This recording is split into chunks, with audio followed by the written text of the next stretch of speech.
পবিত্র জুমার দিন, শুক্রবারে দিন অথবা রাত, যেই কোনো সময় ছোট্ট একটি আমল করে পানির মধ্যে ফু দিয়ে সেই পানিটি যদি আপনি খেতে পারেন, জীবনে কখনো আপনার কঠিন রোগ হবে না।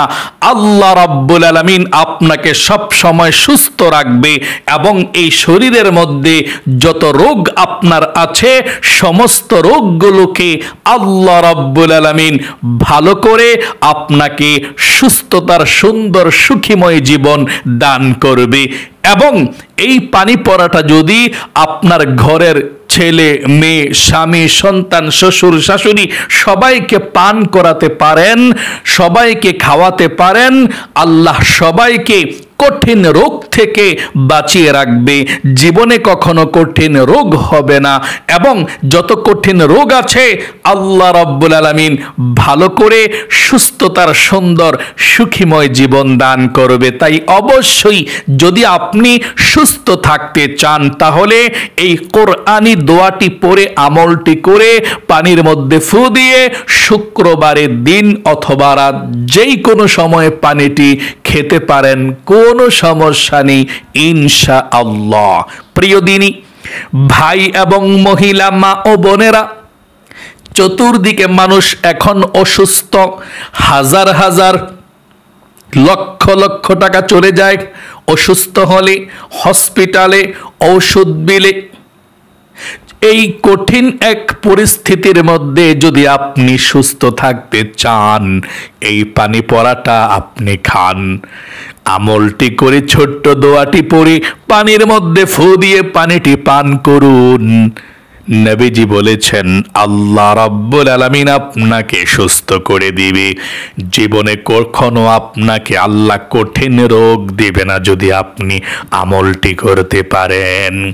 যেই দোয়াগুলো পাঠ করে আপনি পানির মধ্যে ফু দিবেন, ওই পানিটা পৃথিবীর মধ্যে সবচেয়ে শ্রেষ্ঠ মেডিসিন, ঔষধ হয়ে যাবে। রোগ প্রতিরোধ ক্ষমতা পৃথিবীর মধ্যে 1 নাম্বার এই পানিটা হয়ে যাবে। আল্লাহ রাব্বুল আলামিন কোরআনুল কারীমের মধ্যে সব রেখে দিয়েছে। শুধুমাত্র বিশ্বাসের সহিত, ঈমানের সহিত আপনাকে আমল করতে হবে, তাহলেই চলবে ইনশাআল্লাহ। কপাল খুলে যাবে, ভাগ্য আল্লাহ পরিবর্তন করে দিবে। প্রিয় দিনী ভাই এবং মহিলা, মা ও বোনেরা, আল্লাহ পবিত্র কোরআনুল কারীমের মধ্যে সব রেখে দিয়েছেন। আল্লাহ বলেন ওয়ানাজ্জালনা আলাইকাল কিতাবা তিবয়ানাল লিকুল্লি শাই। এমন কোন বিষয় নাই যে আল্লাহ কোরআনুল কারীমের মধ্যে রেখে দেয় নাই। সব বিষয় কি আল্লাহ কোরআনুল কারীমের মধ্যে রেখে দিয়েছেন। সকল সমস্যার সমাধান দিতে পারে আল কোরআন। কোরআনুল কারীম যে ঔষধ, আল্লাহ সুন্দর করে বলে দিয়েছেন এই আয়াতের মধ্যে। আল্লাহ বলেন ওয়ানুনাজ্জিলু মিনাল কুরআনি মা হুয়া শিফাউ ওয়া রাহমাতুল লিল মুমিনিন। আল্লাহ রাব্বুল আলামিন পবিত্র কোরআনুল কারীমের মধ্যে যা কিছু নাজিল করেছে প্রত্যেকটি রোগের শেফা, ঔষধে চিকিৎসা, ওয়া রাহমাতুল লিল মুমিনিন, এবং মুমিনদের জন্য রহমত। আল্লাহ নিজেই বলে দিয়েছেন। সকলে বলি সুবহানাল্লাহ। তাহলে ঈমানটাকে যদি সহি করে আপনি এই আমলটি করতে পারেন, কোরআনের উপরে আমল করতে পারেন, লক্ষ লক্ষ টাকা বেঁচে যাবে, আপনি সুস্থতার সুন্দর জীবন পাবেন। ডাক্তার ঔষধ দিয়েছে, ঔষধও খান আর এই আমলটিও করুন। আল্লাহ রাব্বুল আলামিন আপনাকে দ্রুত সুস্থতার সুন্দর জীবন দান করবে। শুক্রবারে আপনি এই আমলটি কেন করবেন শুনুন। শুক্রবার কিন্তু দোয়া কবুল হয়। শুক্রবার আল্লাহর আরশে আজিমের রহমতের দরজা খোলা থাকে। আপনি দোয়া করবেন আর আল্লাহর আরশে আজিমের মধ্যে চলে যাবে। শুক্রবার সপ্তাহের মধ্যে শ্রেষ্ঠ দিন। শুক্রবার গরিবের হজের দিন।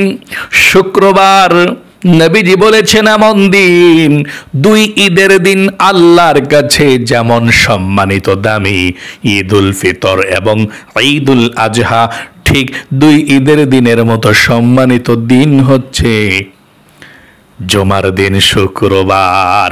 আল্লাহু আকবার। জুমার দিন শুক্রবার সপ্তাহের মধ্যে শ্রেষ্ঠ দিন ঈদের দিনের মতো। আল্লাহু আকবার। হযরতে আদম আলাইহিস সালামকে আল্লাহ সৃষ্টি করেছেন জুমার দিন শুক্রবারে, জান্নাতে প্রবেশ করিয়েছেন জুমার দিন শুক্রবারে, গন্ধম ফল খাওয়ার অপরাধে জান্নাত থেকে বের করে দিয়েছিলেন জুমার দিন শুক্রবারে। শত শত বৎসর পর্যন্ত কান্না করেছেন, আল্লাহ তাওবাকে কবুল করে না। এক সময় যখন তাওবাকে কবুল করলেন, সেই দিনটাও ছিল জুমার দিন শুক্রবার। আল্লাহ জুমার দিন শুক্রবার পৃথিবীকে সৃষ্টি করেছে। জুমার দিন শুক্রবারে আল্লাহ পৃথিবীকে ধ্বংস করে দিবে। জুমার দিনের নামকরণ করে দিয়েছেন আল্লাহ একটি সূরাকে, একটি স্বতন্ত্র সূরাকে আল্লাহ নাজিল করে দিয়েছেন আর নাম রেখে দিয়েছেন সূরাতুল জুমআ। আল্লাহু আকবার। খুবই গুরুত্বপূর্ণ ফজিলতপূর্ণ দিন হচ্ছে জুমার দিন। চলুন তাহলে প্রিয় দিনী ভাই এবং মহিলা মা ও বোনেরা, আমলটি কিভাবে করবেন শুনুন। নারী এবং পুরুষ সকলে আমলটি করতে পারবেন, কোনো সমস্যা নেই। ও মহিলা মা ও বোনেরা, একদম সহজ দোয়াগুলো পড়ে পানির মধ্যে আপনি ফু দিবেন। বলে দেব নিয়ম কানুনটা ইনশাআল্লাহ। এই আমলটি শুক্রবারে, জুমার দিনে অথবা শুক্রবার রাতে যেই কোনো সময় করতে পারবেন, কোনো সমস্যা নেই। আমলটি করতে হলে আপনি সর্বপ্রথম সুন্দর করে পবিত্রতা অর্জন করতে হবে, মানে ওযু করতে হবে সুন্দর করে। আর নবীজি বলেছেন, যে ব্যক্তি ওযু করলো প্রথমে বিসমিল্লাহ পাঠ করলো না, তার ওযুটা পরিপূর্ণ হলো না। এই জন্যে আপনি সুন্দর করে নবীজির সুন্নত তরিকা মতো ওযু করবেন। ওযুর শুরুতে পাঠ করবেন, আমার সঙ্গে পড়ুন, বিসমিল্লাহির রহমানির রহিম। এভাবে সুন্দর করে আপনি ওযুর শুরুতে বিসমিল্লাহির রহমানির রহিম পাঠ করবেন। তারপরে আপনি ওযুটা শুরু করবেন। ওযু করা যখন আপনার শেষ হয়ে যাবে, ওযুর শেষে কালেমায়ে শাহাদাত কিন্তু পাঠ করতে ভুলবেন না। নবীজি বলেছেন, ওযু করার পর যদি কেউ কালেমায়ে শাহাদাত পাঠ করে, আল্লাহ রাব্বুল আলামিন বলেন, রে ফেরেশতারা, আমার বান্দা বান্দির জন্য জান্নাতের ৮ দরজা খুলে দাও। আমার বান্দা বান্দি মৃত্যুর পরে যেই কোনো জান্নাতের দরজা দিয়ে যেই কোনো জান্নাতের মধ্যে প্রবেশ করতে পারবে, তার জন্য বাধা নাই। আমি আল্লাহ যত জান্নাত সৃষ্টি করেছি সব জান্নাতের দরজাগুলো খুলে দাও। আমার বান্দা বান্দির যেই জান্নাতটা পছন্দ হয়ে যায়, সেই জান্নাতের দরজা দিয়ে জান্নাতে প্রবেশ করবে। তাহলে ওযু করার পর আপনি সব সময় যখনই ওযু করবেন, দিন অথবা রাত, সকাল অথবা সন্ধ্যা, যেই কোনো সময় ওযু করবেন, ওযুর পরে আপনি পাঠ করবেন, আমার সঙ্গে পড়ুন, আশহাদু আল্লা ইলাহা ইল্লাল্লাহু ওয়াহদাহু লা শারীকা লাহু ওয়া আশহাদু আন্না মুহাম্মাদান আবদুহু ওয়া রাসূলুহু। এভাবে সুন্দর করে ওযুটা করার পর পবিত্র একটি জায়গাতে বসে যাবেন, এক গ্লাস পানি অথবা এক জগ পানি নিয়ে সামনে পানি রাখবেন, এক গ্লাস অথবা এক জগ। আপনি দোয়াগুলো পাঠ করে পানির মধ্যে ফু দিবেন। সর্বপ্রথম আপনি জীবনের সমস্ত গুনাহগুলো ক্ষমা হওয়ার জন্য ইস্তেগফার 11 বার পাঠ করবেন। জীবনের সমস্ত গুনাহগুলো আল্লাহ ক্ষমা করে দিবে। নিষ্পাপ হয়ে আপনি আমলটি করতে পারবেন। প্রথমে আপনি আল্লাহর কাছে বলবেন, আল্লাহ জীবনে যত গুনাহ করেছি, ভুল করেছি, অন্যায় করেছি, আল্লাহ আর জীবনে কখনো ভুল করব না।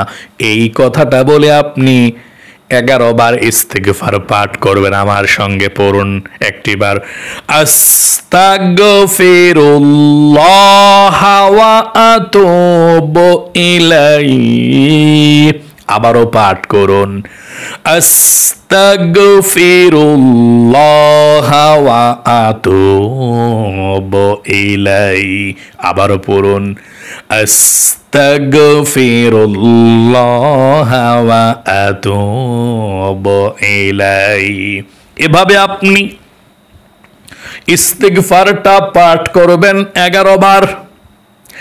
2 নম্বরে নবীজির প্রেম ভালোবাসা মনের মধ্যে নিয়ে আপনি যেই কোনো একটি ছোট্ট দুরূদ শরীফ পাঠ করবেন 11 বার।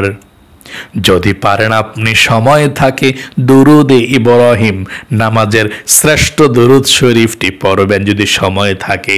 সময় না থাকলে যেই কোনো দুরুদ শরীফ পড়তে পারেন, সমস্যা নেই।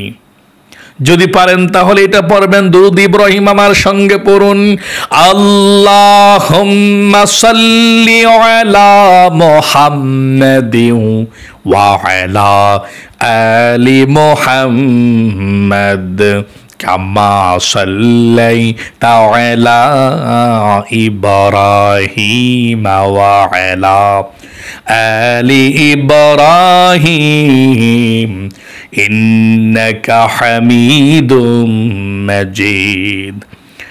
আল্লাহুম্মা বারিক আলা মুহাম্মাদিন ওয়া আলা আলি মুহাম্মাদ কামা বারাকতা আলা ইব্রাহিম ওয়া আলা আলি ইব্রাহিম ইন্নাকা হামিদুম মাজিদ। তাহলে 2 নম্বরে নবীজির প্রেম ভালোবাসা মনের মধ্যে নিয়ে আপনি দুরূদ শরীফ পাঠ করবেন 11 বার।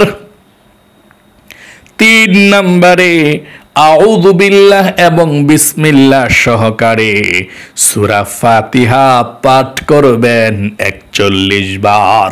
এই সূরা ফাতিহা সমস্ত রোগের মহা ঔষধ বলা হয়েছে।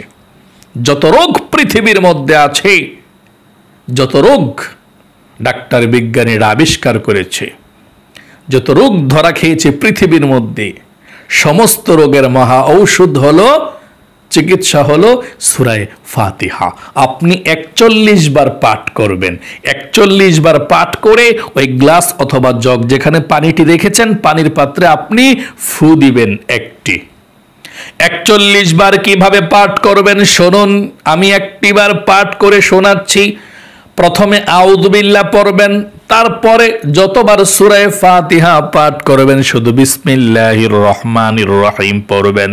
আমি আপনাদেরকে বলে দিচ্ছি এভাবে, আউযু বিল্লাহি মিনাশ শাইতানির রাজিম, বিসমিল্লাহির রহমানির রহিম, আলহামদুলিল্লাহি রাব্বিল আলামিন, আর রহমানির রহিম, মালিকি ইয়াউমিদ্দিন, ইয়াকা না'বুদু ওয়া ইয়াকা নাস্তাঈন, ইহদিনাস সিরাতাল মুস্তাকিম, সিরাতাল লাযীনা আন'আমতা আলাইহিম গায়রিল মাগদুবি আলাইহিম ওয়ালাদ-দাল্লিন, আমিন। তারপরে আপনি আবারও সূরা ফাতিহা পড়বেন বিসমিল্লাহির রহমানির রহিম পড়ে। এভাবে যখনই সূরা ফাতিহা পড়বেন তারপর থেকে বিসমিল্লাহির রহমানির রহিম পড়ে পড়বেন। 41 বার যখন আপনার সূরা ফাতিহা হয়ে যাবে, আপনি পানির মধ্যে একটি বার ফু দিবেন এভাবে, বিসমিল্লাহির রহমানির রহিম, এভাবে একটি ফু দিবেন। সর্বশেষ 4 নম্বরে আপনি আবারও 11 বার দুরূদ শরীফ পাঠ করবেন। যেই দুরূদ শরীফটা আপনার কাছে ভালো লাগে, যদি আপনার কাছে ছোট্ট দুরূদ শরীফটা ভালো লাগে, যেমন সাল্লাল্লাহু আলাইহি ওয়াসাল্লাম, সাল্লাল্লাহু আলাইহি ওয়াসাল্লাম, এটা যদি ভালো লাগে আপনার, এটাও পড়তে পারেন, 11 বার পড়বেন ইনশাআল্লাহ। তারপরে আপনি পানির মধ্যে আরো 3টি ফু দিবেন। সর্বশেষ আপনি দুরূদ শরীফ আবারও 11 বার পড়ে, যে কোনো দুরূদ শরীফ পড়তে পারেন, ছোট বড় সমস্যা নেই। 11 বার দুরূদ শরীফ পড়ে আপনি পানির মধ্যে আরো 3টি ফু দিবেন, মোট 4টি ফু হয়ে গেল। তারপরে আপনার পানি পড়াটা হয়ে গেল। আপনার আল্লাহ রাব্বুল আলামিনের কাছে আপনি মুনাজাত করে আল্লাহর কাছে বলবেন যে আল্লাহ, এই বিপদের মধ্যে পড়ে আজকে আমলটি করেছি, আল্লাহর কাছে বিপদের কথা, বালা মুসিবতের কথা, রোগ শোকের কথা আল্লাহর কাছে আপনি বলবেন ইনশাআল্লাহ। আল্লাহ তাআলা আপনার আমলকে কবুল করবে এবং সবার জন্য আপনার দোয়া করবেন। দুনিয়া আখেরাত, মানে দুনিয়াবাসী কবরবাসী সবার জন্য দোয়া করবেন এবং সবার যাতে আল্লাহ তাআলা শান্তিতে রাখে দোয়া করবেন। নিজের জন্য দোয়া করবেন, ফ্যামিলির জন্য দোয়া করবেন, অভাব দূর হওয়ার জন্য দোয়া করবেন, সুস্থতার জন্য দোয়া করবেন, বলবেন আল্লাহর কাছে ইনশাআল্লাহ। তারপরে এইভাবে মুনাজাত করে আপনি মুনাজাত শেষ করবেন। তারপরে এই পানি পড়াটা আপনি কিভাবে খাওয়াবেন আমি বলে দিচ্ছি। এই পানি পড়াটা আপনার প্রস্তুত হয়ে গেল। প্রতি জুমার দিন এভাবে আমলটি করবেন। না পারলে যখনই পারেন, 2 জুমা হোক 3 জুমা হোক, যখনই আপনার মনে পড়বে এই ছোট্ট দোয়াগুলো পড়বেন জুমার দিন শুক্রবারে। দোয়াগুলো পড়ার পর পানিটা হয়ে গেল, এখন আপনার ছেলে, স্বামী, সন্তান, শ্বশুর, শাশুড়ি, সন্তান সবাইকে আপনি এই পানিটাকে আপনি খাওয়াবেন ইনশাআল্লাহ। আল্লাহ সবাইকে সুস্থ রাখবে। জীবনে কখনো আল্লাহ কঠিন রোগ দেবে না, ক্যান্সার হবে না, প্যারালাইসিস হবে না, স্ট্রোক হবে না ইনশাআল্লাহ, আমলটি মন থেকে করতে পারলে। প্রতি জুমার দিন শুক্রবার করবেন, না হয় যে কোনো সময় পারেন, যে কোনো জুমার দিনই করতে পারেন, রাতে করতে পারেন, কোনো সমস্যা নেই ইনশাআল্লাহ। পানিটা যে খাবেন সুন্নত তরিকা মতো খাবেন, বসে খাবেন, দেখে খাবেন পানিটা ময়লা আছে কিনা। তারপর খাবার শুরুতে বিসমিল্লাহির রহমানির রহিম বলে খাবার শুরু করবেন, খাবার শেষে বলবেন আলহামদুলিল্লাহ। এভাবে আপনি পানিটা খাবেন ইনশাআল্লাহ 3 শ্বাসে।